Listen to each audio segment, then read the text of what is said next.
utilise différents moyens pour pêcher les poissons quand on part à la partie de pêche. Ça dépend de l'espèce que l'on veut récupérer.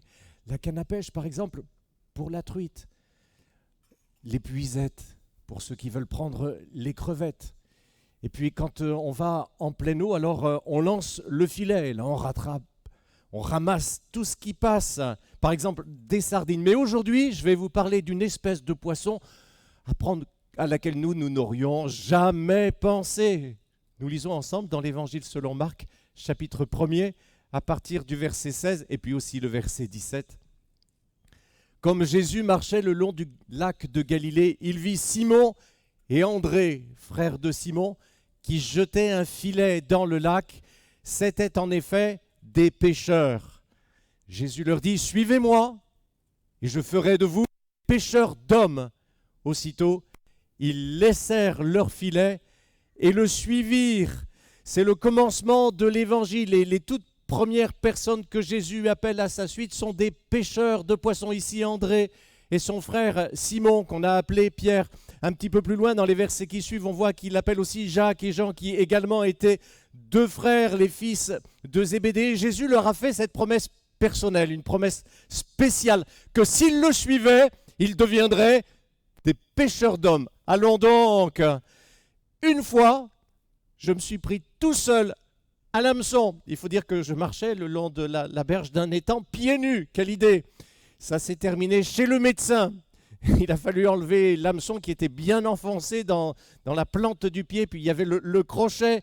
Retour, il m'a dit, je peux vous l'enlever comme ça ou alors je vous l'enlève avec une petite anesthésie locale. J'ai dit, une petite anesthésie locale, s'il vous plaît, monsieur.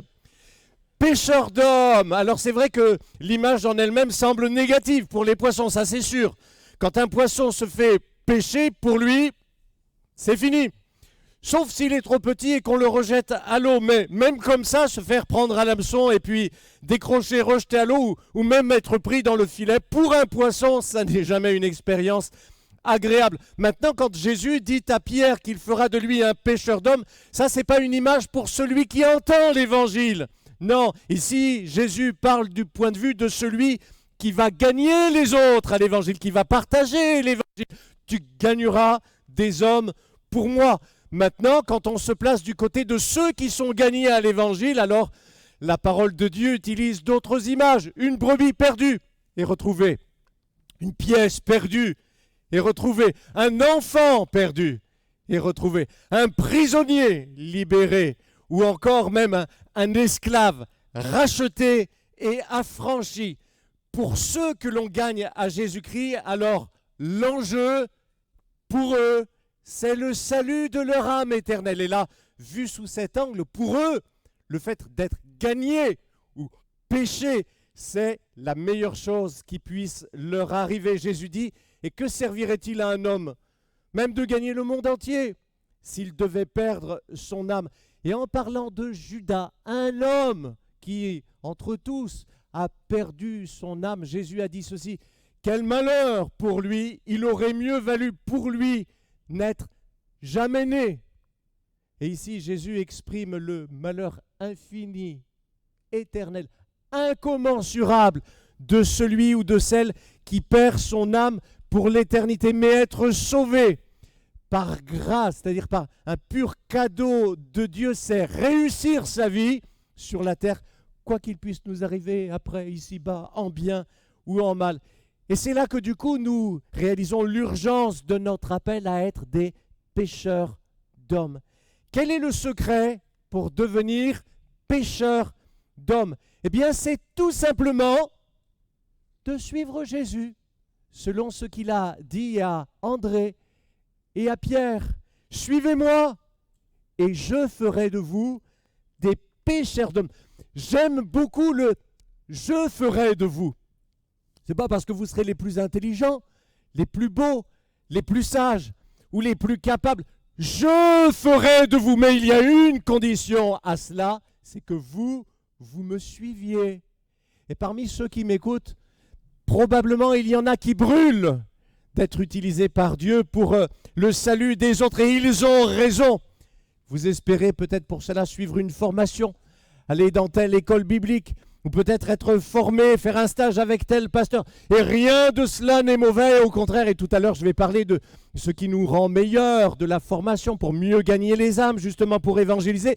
Mais la première condition et la plus importante, c'est que vous suiviez Jésus, tout simplement.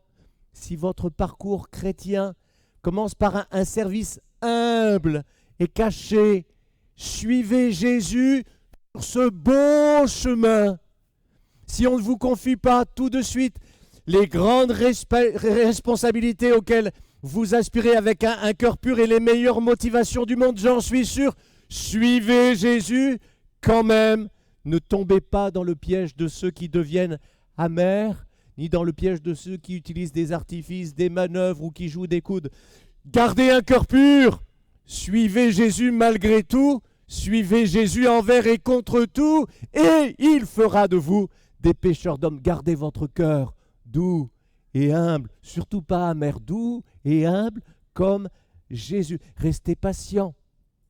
Gagnez comme il se doit et légitimement la confiance des responsables de votre église locale comme un vrai disciple de Jésus qui se respecte. Et suivez l'exemple de Jésus. Lui, il n'a pas joué des coudes. Lui, il a été patient et il a accepté d'attendre en toute discrétion l'heure de Dieu pour sa vie. Faites comme lui.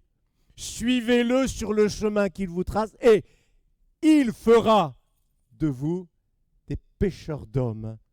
Oh, comme Jésus a raison de dire « je ferai de vous », c'est-à-dire « je vous ferai devenir ces pécheurs d'hommes ». Le plus important, avant ce que vous faites, c'est ce que vous êtes. Être avant de faire.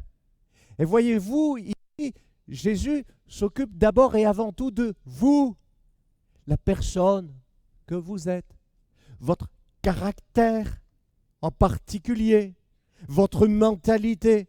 Et peut-être que vous pensez, mais là je perds mon temps, je devrais être ailleurs, je devrais être formé à tel endroit par telle personne. Pas du tout. Vous êtes formé par Jésus lui-même, à l'école de Dieu. Et là, il est en train de s'occuper, de travailler en vous, votre personnalité précieuse à ses yeux. Et à un moment, vous surgissez de l'ombre à la lumière, et là, vous êtes efficace pour le Seigneur. Un bon pécheur d'hommes, ou même, vous demeurerez toujours un membre d'église discret. Non, vous ne deviendrez jamais ni pasteur ni missionnaire, mais vous portez du fruit pour le royaume de Dieu. Beaucoup de fruits, énormément de fruits. Vous péchez des hommes en quantité. Et au fond, bien c'était ça le seul et unique but de l'appel qui brûlait et qui brûle tellement en vous pour Dieu et pour les âmes. Et un jour, vous vous rendez enfin compte que vous êtes devenu un pécheur d'hommes. Et là, vous comprenez que Jésus travaillait d'abord en vous, en silence, dans l'obscurité. Mais comme vous avez été fidèle à l'école de Dieu, maintenant il vous donne une onction. Et c'est cette onction seule qui vous rend efficace. Il fait de vous un pécheur d'hommes. Mais il a utilisé sa méthode à lui pour y arriver. Pécheur d'hommes, ça nous parle aussi de l'état d'esprit du gagneur d'âme. C'est avoir le zèle que donne l'évangile de paix. Que Dieu nous rende conscients du besoin des gens, de leur souffrance. Sans nom, ici-bas sur la terre, ça souffre de partout. Et plus encore, de leur souffrance potentielle dans l'éternité loin de Dieu, ce qui est bien pire encore. C'est incommensurable, leur besoin du salut éternel, que Dieu nous donne d'aimer les gens, pas juste d'avoir, soi-disant, ce qu'on appelle la passion des âmes, les gens. Si nous aimons vraiment les gens, alors nous allons leur parler de leur âme éternelle. Le gagneur d'âme sème la parole de Dieu parce qu'il sait qu'elle seule peut convaincre les cœurs. Je connais un pasteur. Un jour, il rentrait chez lui et lorsqu'il fut arrivé près de sa maison, il a vu un gars qui faisait la manche. Et le gars qui faisait la manche avait l'air d'avoir faim. Le pasteur lui a dit, eh bien à la maison, si tu veux, j'ai préparé à manger et j'ai un steak pour toi. Ça te dit? Il a dit, ouais. Il est parti chez le pasteur. Le pasteur lui a mis une assiette, il lui a mis de la purée de pommes de terre et un steak dans son assiette. Et le gars, il a mangé le steak comme ça, puis vite fait, hein, emballé. Et comme il l'a vu manger avec tellement d'appétit et de bon cœur, le pasteur, il lui a dit, si tu veux, j'ai aussi le mien. Tu veux aussi mon steak? Il a dit, ouais. Il a mangé le deuxième steak. Et au moment où il partait de la maison, le pasteur lui a donné l'évangile. Il dit, ça c'est la parole de Dieu, tiens. Le gars n'a rien dit du tout. Il a mis ça dans son sac à dos. Il est parti sans dire un mot. Et des années plus tard, dans une convention de pasteurs, le nôtre était là et il y a un gars qui vient vers lui et lui dit, vous vous souvenez de moi? Écoutez, non, vous savez, en tant que pasteur, on en rencontre des gens, non. Je suis désolé. J'ai mangé votre steak dans votre maison. Et plus tard, j'ai aussi lu votre évangile. Et je me suis converti. Et maintenant, moi aussi, je prêche l'évangile et je suis pasteur. Ah, la passion des âmes. Mais quand elle va de pair avec l'amour des gens. L'image de pécheur d'homme se place résolument dans la perspective de celui qui prêche l'évangile. Elle décrit l'action de gagner des âmes. Mais oui, bien sûr, les poissons ne se jettent pas dans la barque. Ils ne viennent pas dans votre seau qui est là pour les accueillir. Non, il faut aller les chercher. Et là, il faut un minimum de technique. Et c'est là que je parle, bien sûr, de la formation. C'est-à-dire qu'il y a des choses qu'il faut savoir pour gagner les âmes, comme il y a des choses qu'il faut savoir pour pêcher efficacement. À la pêche, vous savez, on utilise différentes sortes de cannes pour les lieux ou alors les poissons que l'on veut pêcher. On ne pêche pas en mer comme on pêche en eau douce. Et même en eau douce, on ne pêche pas en rivière comme on pêche dans un étang ou dans un lac. Il faut s'adapter à l'endroit où l'on est et au type de poisson que l'on veut prendre. Oui ou non? Les pêcheurs au milieu de nous. Ah oui, les enfants.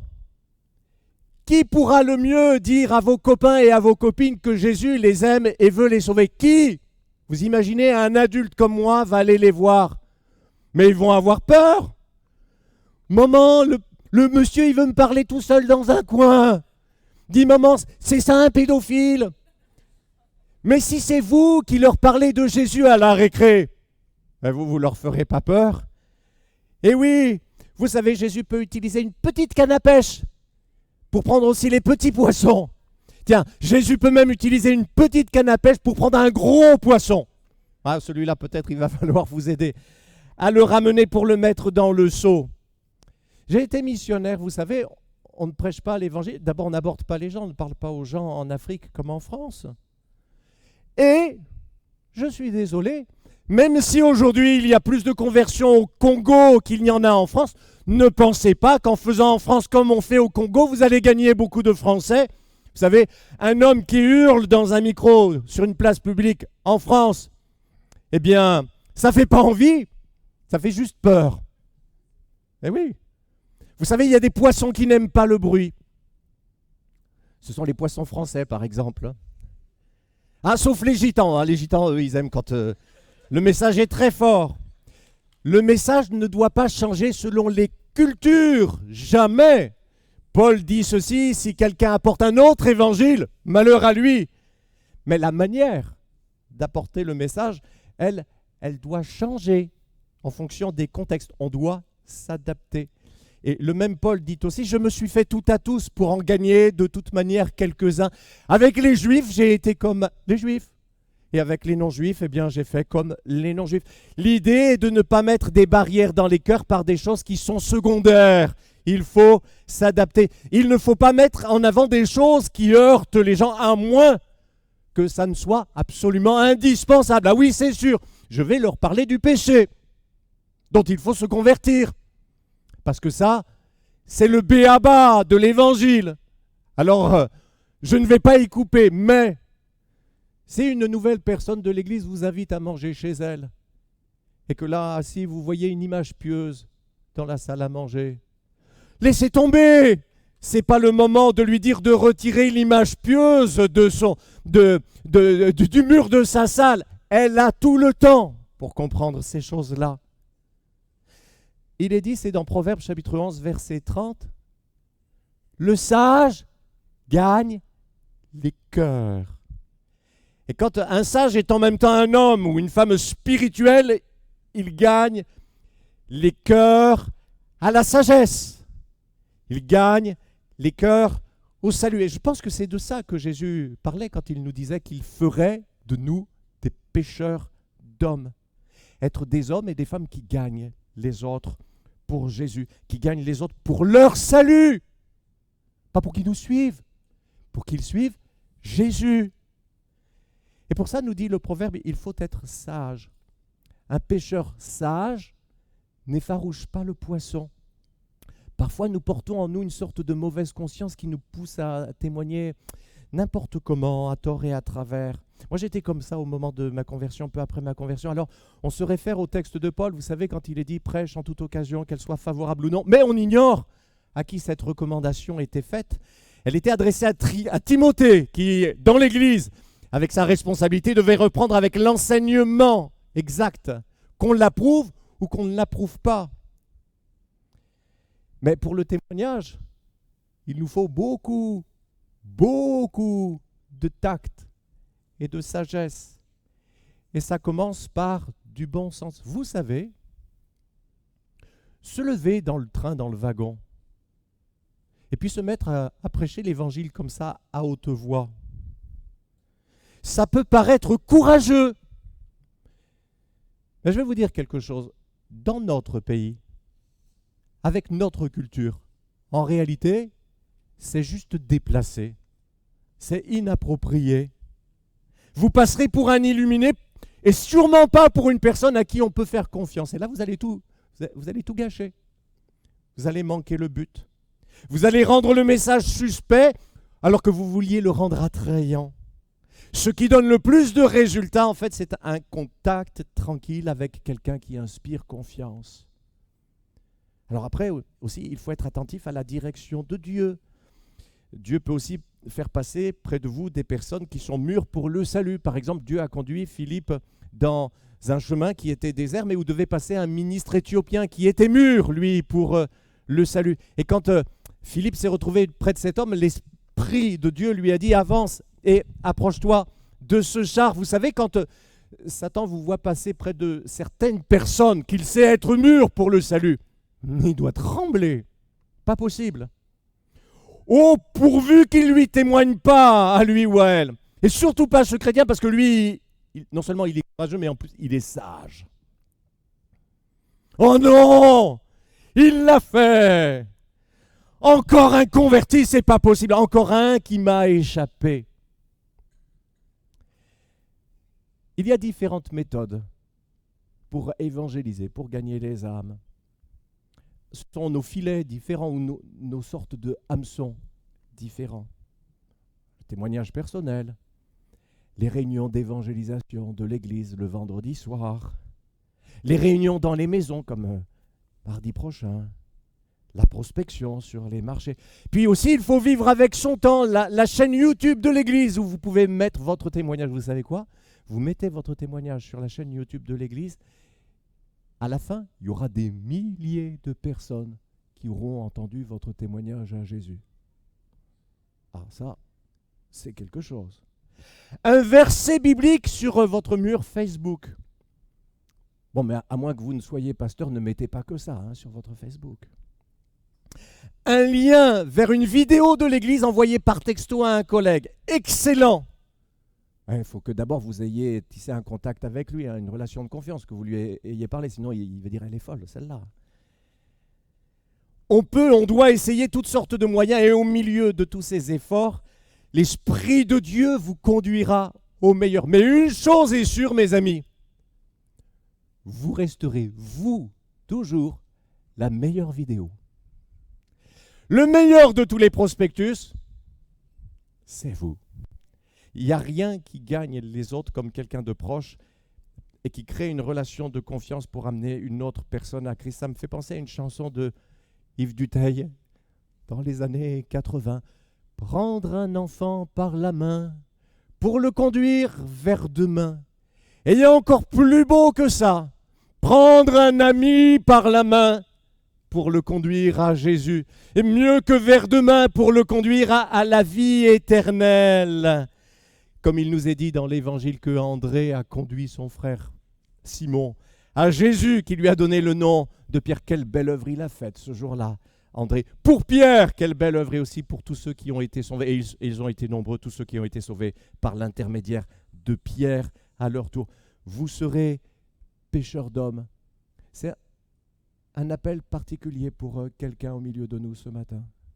Le Seigneur nous appelle tous à lui et aussi à le servir. Jésus dit, venez à moi, vous tous. Mais certains, il les appelle comme Pierre, André, Jacques, Jean, d'une manière plus particulière, à un service plus précis, plus pointu. Comme il nous est dit dans le livre de Marc, l'évangile au chapitre 3, que Jésus a appelé ceux qu'il voulait comme apôtres pour les avoir d'abord avec lui et ensuite pour les envoyer prêcher avec le pouvoir de chasser les démons. Savez-vous, Jésus a repris cette expression pécheur d'hommes une deuxième fois, encore à l'ami Pierre, pour lui donner l'appel de sa vie. On le lit ? Luc, chapitre 5, au verset 1er.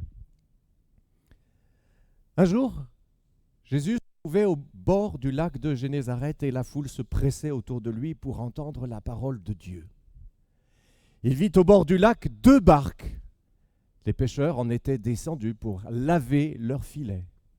Il monta dans l'une de ces barques qui appartenait à Simon et il le pria de s'éloigner un peu du rivage. Puis il s'assit et de la barque, il enseignait la foule. Quand il eut fini de parler, il dit à Simon, « Avance là où l'eau est profonde et jetez vos filets pour pêcher. » Simon lui répondit, « Maître, nous avons travaillé toute la nuit sans rien prendre. Mais sur ta parole, je jetterai les filets. » Ils les jetèrent et prirent une grande quantité de poissons, et leurs filets se déchiraient. Ils firent signe à leurs compagnons qui étaient dans l'autre barque de venir les aider. Ils vinrent et ils remplirent les 2 barques au point qu'elles s'enfonçaient. Quand il vit cela, Simon-Pierre tomba aux genoux de Jésus et dit, « Seigneur, éloigne-toi de moi, parce que je suis un homme pécheur. » En effet, lui et tous ceux qui étaient avec lui étaient remplis de frayeur à cause de la pêche qu'ils avaient faite. Il en allait de même pour Jacques et Jean, les fils de Zébédée, les associés de Simon. Jésus dit à Simon, « N'aie pas peur. Désormais, tu seras pêcheur d'hommes. » Alors ils ramenèrent les barques à terre, laissèrent tout et le suivirent. C'était la fin de la nuit. On pêche dans l'obscurité. Et là, on rangeait le matériel. Je suis sûr que Pierre a été fier de ce que Jésus va utiliser sa barque pour s'y placer et enseigner. Jésus lui a demandé de s'éloigner un petit peu du rivage. Et voyez-vous, ça a fait un peu une sorte d'estrade à l'écart pour que Jésus puisse prêcher avec, comme ça en étant tranquille. Et puis aussi comme une sorte de micro parce que sa voix, le bruit de sa voix rebondissait sur l'eau et se répandait sur toute la foule qui était plus nombreuse que sur notre image ici. Sans hésitation, Pierre a mis sa barque à la disposition de Jésus et vous savez quoi? Alors il l'a fait de bon cœur, hein, il était généreux, mais il en a reçu une récompense mieux que s'il avait loué sa barque au prix le plus fort. Et quand Jésus a terminé son enseignement, il a parlé à nouveau à Pierre et lui a dit maintenant, avance en pleine eau. Jésus a prévu une partie de pêche. Ah, c'est sûr, on ne fait pas les grandes pêches sur la plage. Les chalutiers aussi vont en pleine mer, au large. Et pour nous avancer en pleine eau, ça veut dire peut-être nous lancer dans le témoignage à quelqu'un, nous jeter à l'eau, pour oser apporter une invitation à venir à l'église. Peut-être c'est suivre Jésus sur un chemin de service auquel vous n'aviez pas pensé. C'est nouveau pour vous, c'est votre grand dos, votre grand large à vous. Et puis Jésus a donné ses directives. Il a fallu jeter le filet au moment où il l'a dit et à l'endroit où il l'a dit, quand il l'a ordonné. Vous aussi, vous allez suivre Jésus et vous allez obéir à ses directives parce que vous avez confiance en lui. C'est lui qui sait, c'est lui qui a toujours raison. Et même comme Pierre, hein, il a dit, mais maître, on a travaillé toute la nuit. Mais sur ta parole, je vais quand même jeter le filet, les filets. C'est toujours sage d'obéir au Seigneur, de suivre sa parole, parce que l'obéissance, très souvent, c'est une condition à la bénédiction de Dieu. Et là, ils ont fait une pêche, au point que les filets se déchiraient. Et qu'il a fallu appeler la barque d'à côté, celle de leurs amis Jacques et Jean, à la rescousse. Et même là, avec 2 barques, quand on a mis les poissons qui étaient dans les filets à l'intérieur des barques, c'était limite que les barques ne s'enfoncent, mais on a quand même pu les ramener au rivage. À celui qui peut faire, par la puissance qui agit en vous, infiniment au-delà de tout ce que vous pouvez demander ou même penser, à lui soit la gloire au siècle des siècles. Amen. Ah, pour ramener la pêche miraculeuse à terre, il a fallu l'aide de l'autre barque. Le salut des âmes, presque toujours, pas toujours, mais presque toujours, c'est un travail d'équipe. Rare, c'est les cas comme Philippe avec le ministre éthiopien. C'est pour ça qu'on est ensemble aux réunions d'évangélisation. 2 barques, comme le pasteur et l'église. Le pasteur prêche, le prédicateur prêche, et l'église prie pour les personnes inconverties qui sont là. 2 barques, comme une équipe qui sert le Seigneur. Main dans la main. 2 barques, comme 2 chrétiens qui vont ensemble témoigner du Seigneur. 2 barques, comme 2 églises qui ne se font pas concurrence, mais qui travaillent ensemble pour gagner des âmes de toute leur force et qui s'unissent dans ce but. Nous avons travaillé toute la nuit sans rien prendre. Vous savez, il faut de la persévérance, il faut de la ténacité pour être un gagneur d'âme. Vous savez, il peut y avoir aussi dans l'évangélisation, dans le témoignage, des jours avec et des jours sans. Je vais vous dire quelque chose, parfois même, il y a des années avec et des années sans. Mais heureusement qu'ils ont persévéré, que le matin, ils étaient encore là, qu'ils ne sont pas partis à 3 heures du matin, qu'ils sont restés jusqu'à ce que Jésus vienne. Tous les vendeurs savent que 14 personnes sur 15 vont refuser leurs produits. C'est pour ça justement qu'ils contactent le maximum de personnes. Vous aussi, dans le témoignage, vous allez être déçus 39 fois. Mais la 40e, ce sera la bonne. Il y a aussi de bonnes surprises que le Seigneur vous réserve et des jours de pêche miraculeuse. N'aie pas peur. Désormais, tu seras pêcheur d'hommes. Quelle parole pour Pierre, un pêcheur de métier. Ça, il a dû commencer là à y réfléchir tous les jours. Pendant qu'il mangeait, pendant qu'il s'habillait tout le temps. Pêcheur d'hommes, c'est quoi ça? Là, Pierre a appris une belle leçon de foi pour son avenir de prédicateur de l'Évangile. Et la première fois, oui, qu'il a prêché l'Évangile, la résurrection de Jésus, c'était le jour de la Pentecôte. Il y a eu 3000 convertis. Ça aussi, c'était une pêche miraculeuse, extraordinaire. Et voyez-vous, après ça, on a remis les poissons dans l'eau du baptême. Comme ça, ils ont été bien sauvés. Gloire à Dieu. Dieu peut enfanter une nation en un jour, disait le prophète Ésaïe. Mais à la Pentecôte, comme sur le lac de Galilée, il a fallu suivre ses directives. Restez à Jérusalem. Attendez d'être remplis du Saint-Esprit. Et puis Pierre a prêché l'Évangile. Jésus mort sur la croix pour nos péchés. Jésus ressuscité pour nous rendre justes aux yeux de Dieu. Et la conversion en Jésus-Christ Et il y a eu une pêche extraordinaire. Tu seras pêcheur d'hommes.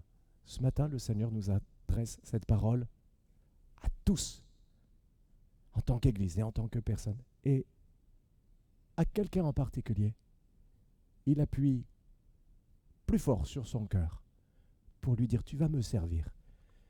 Tu seras pêcheur d'hommes, comme Pierre. Gloire à Dieu. On peut se lever ensemble? Merci de nous avoir suivis sur notre chaîne YouTube. Vous avez aimé cette vidéo? Alors je vous invite à vous abonner. La vision de notre Église, c'est le salut en Jésus parce que lui seul sauve. Alors si vous souhaitez en savoir plus, si vous avez des questions, n'hésitez pas à nous contacter sur notre site internet www.eglishelena.fr.